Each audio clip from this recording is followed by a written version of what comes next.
नमस्कार, SPN9 news में आपका स्वागत है। महाराष्ट्र की राजनीति में शरद पवार और कांग्रेस पार्टी को चीफ मिनिस्टर का चेहरा घोषित करने के लिए ऑफर देने वाले शिवसेना के उद्धव बालासाहब ठाकरे के प्रमुख उद्धव ठाकरे को एक बड़ा झटका लगता हुआ नजर आ रहा है।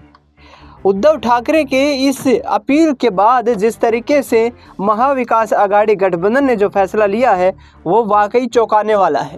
शरद पवार ने प्रेस कॉन्फ्रेंस करके कहा है कि महाराष्ट्र में बिना किसी चेहरे के ही इंडिया गठबंधन विधानसभा का चुनाव लड़ेगा और विधानसभा के चुनाव में जीत दर्ज करने के लिए इंडिया गठबंधन पूरी तरीके से एकजुट दिखाई दे रहा है।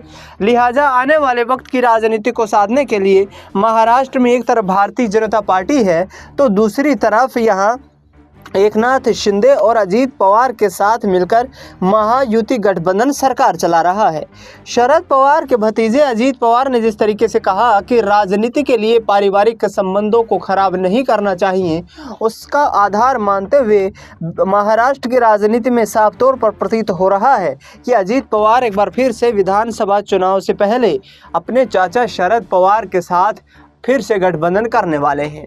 ऐसे में आरएसएस जो कि अजीत पवार की भूमिका को लेकर नाखुश नाराज दिखाई दे रही है, तो आरएसएस की नाराजगी के चलते क्या एक बार फिर से अजीत पवार अपने चाचा के साथ गठबंधन करते हुए नजर आएंगे? और गठबंधन यदि संपन्न होता हुआ नजर आता है तो ऐसे में जाहिर तौर पर बड़ा झटका लगता हुआ यहाँ पर कहीं ना कहीं एनडीए गठबंधन को नजर आ सकता है, क्योंकि अजीत पवार करीब 80 विधानसभा की सीटों की मांग कर रहे हैं और ऐसे में भारतीय जनता पार्टी क्या अजीत पवार के साथ गठबंधन रखना चाहेगी?